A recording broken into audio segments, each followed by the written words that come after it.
Euh, Salut encore. C'est encore Pasteur Dan. Euh, Dernièrement, j'ai parlé de la lutte. Il y a une lutte entre la lumière et la noirceur. Et ça, c'est en train de se promener tout autour de nous. Qu'on le voit, qu'on le voit pas, qu'on est au courant, pas au courant, mais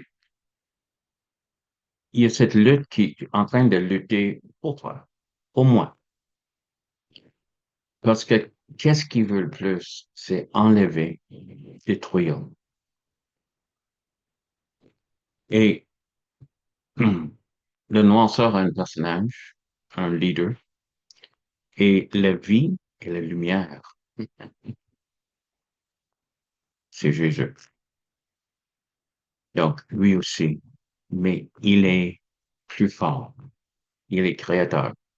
Pendant que l'ennemi est juste une créature qui a décidé de faire son propre affaire. Puis il est rempli de haine, il est rempli de destruction, il est rempli de... C'est la seule chose qu'il y a. Et j'ai parlé un peu de différents aspects de cette noirceur qui est en train d'arriver et comment que la noirceur ne veut pas faire un compromis. Et chaque fois que tu prends, euh, ça avance. C'est comme si dans une lumière, une chambre remplie de lumière, le noirceur veut prendre, puis il redonne pas, il veut en prendre plus. Il veut complètement fermer la lumière. Et c'est pour ça qu'on a beaucoup de choses on est en train de faire aujourd'hui et euh, qui va contre des valeurs. Et on pense, justement, c'est correct, c'est normal, je parle avec des gens, j'ai des gens de ma famille, qui parle d'une manière de mentir, trahir, faire ces choses-là. C'est comme normal. Excepté pour ceux que j'aime le plus. La petite gang, je voulais garder, mais les autres, non. C'est une drôle de manière de penser. Mais ça vient le combat de la noirceur. La noirceur est venue dans le monde. On a préféré les ténèbres. C'est ce qu'il veut dire. Et c'est dommage, c'est un peu qu'est-ce qui se passe avec la race humaine. Et j'imagine que lui, il est ici, on l'appelle le diable, Satan, et des fois, on est en train de lui mettre une certaine attirance sur lui. Souvent, comme, des fois, il est comme montré comme un homme qui est très chic, très, euh, qui parle très bien,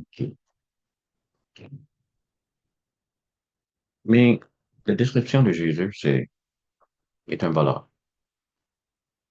Il ne vient que pour dérober, égorger et détruire.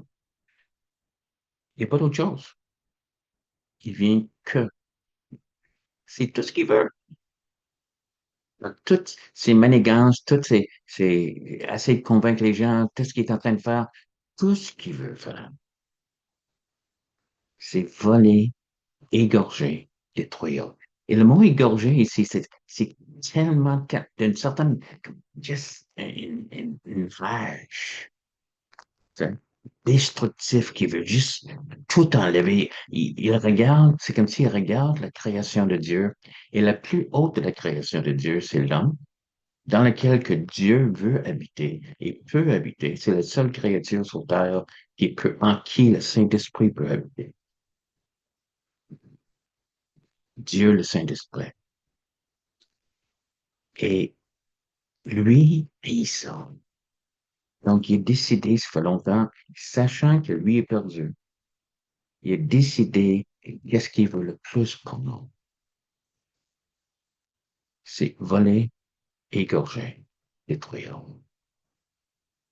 Et ça m'a fait penser à d'autres choses qu'on voit, la manifestation de ça. On voit dans notre société, la destruction arrive. On veut tuer quelqu'un. La plus grande des destructions qui peut arriver dans la vie de quelqu'un, c'est comme, on va finir le meurtre, dans les guerres, on tire notre ennemi afin qu'il meure. Tu imagines que maintenant qu'il y a un esprit de mort, euh, Jésus a dit que, j'aime ça, qu'est-ce qu'il dit? Que quand il est ressuscité, euh, qu'il a maintenant, Apocalypse 1, 19, il crée dans ces choses,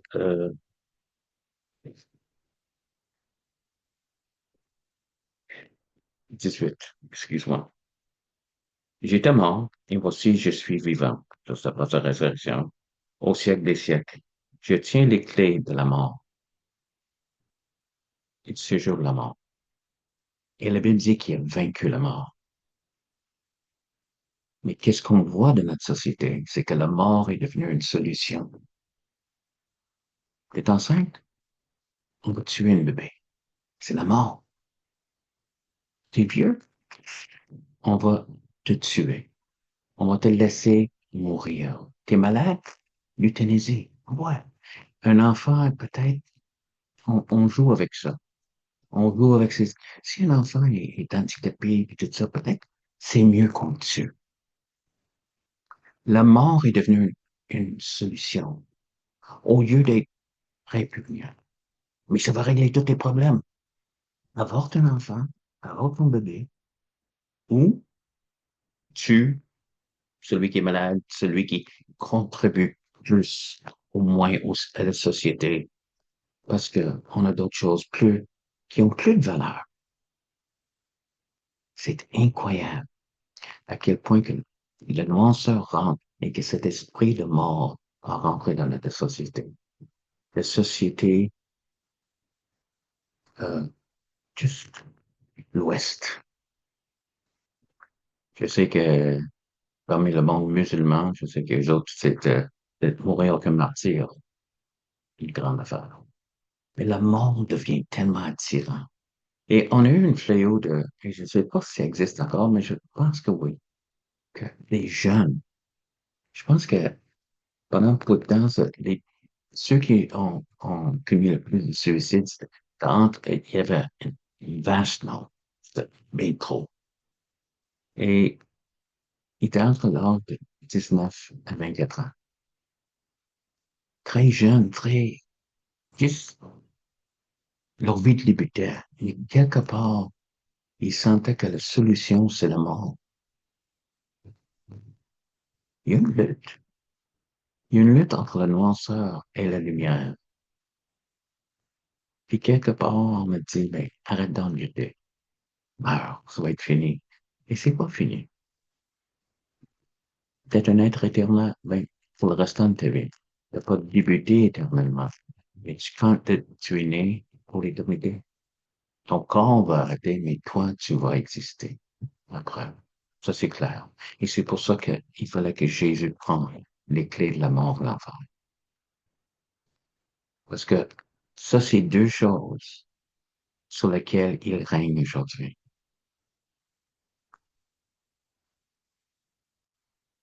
Si on connaît Jésus, on n'en mourra point. Ça se peut qu'on change de place, mais ça se peut qu'on laisse cette machine. Mais nous, le vrai nous, va demeurer.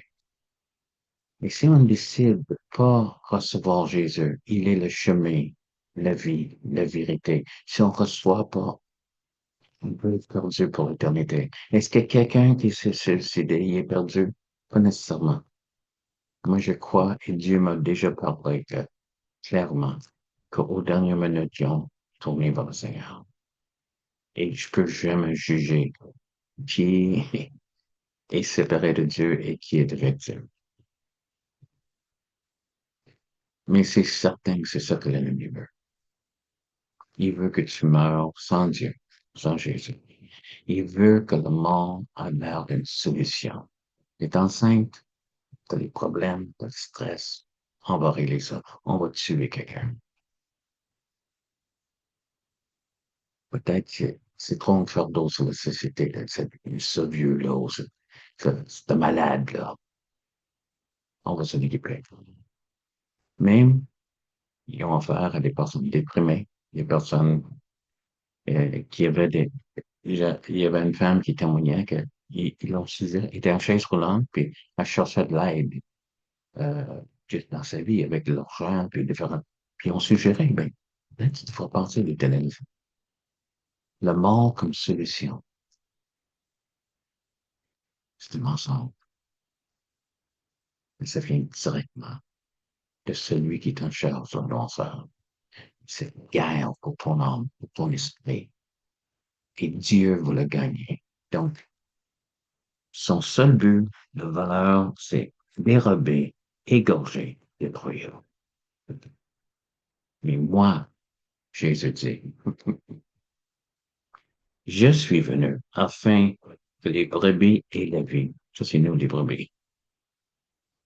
Tout le monde sur terre qui veut l'être. Et qu'elle soit une abondance. Tu vois-tu les différences? L'extrême différence de ce qu'il est en train d'offrir? Pas la mort, mais la vie.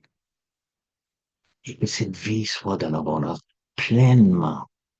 Juste vécu, que tu deviens tout ce que Dieu voulait qu'on soit.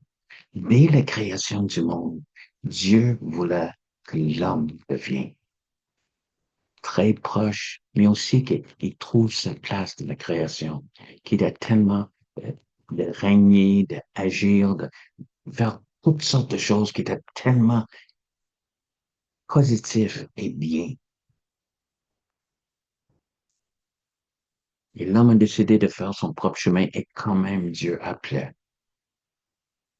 parce que j'ai encore une vie abondante.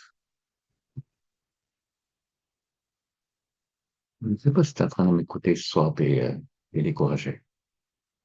Même peut-être tu pensais de la mort sera meilleure. Pas vrai. Ça se trouve dans la vie.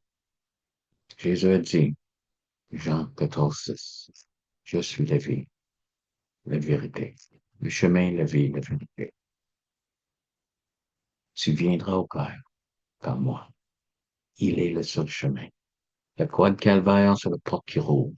Si tu acceptes qu'il est mort à ta place, il va te donner la vie éternelle. Parce qu'il est mort pour tous les péchés. C'est la seule chose qui nous sépare de Dieu. C'est le péché. Et il est mort pour ça. Il a payé le prix afin que tu l'acceptes.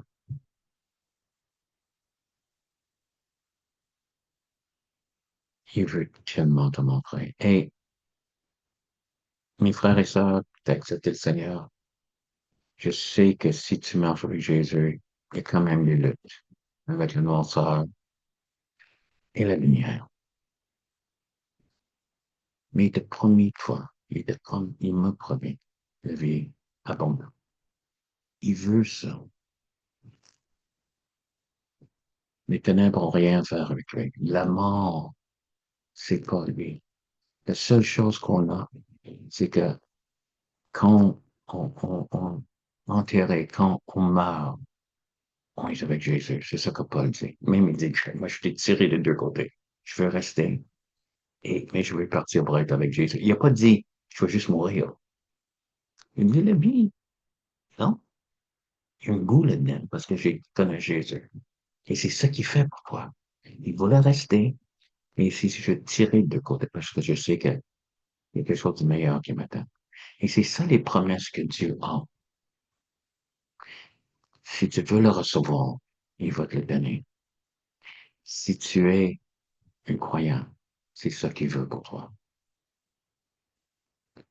Au-delà, j'aime ça. J'aime ça que je cite souvent. À moi-même, quand au-delà, qu'est-ce qu'on peut demander ou imaginer? Il va faire pour toi. Jésus est mort, maintenant il vit. Il a vaincu la mort. Et le prix l'autorité qui était les clés de la mort et de l'enfer.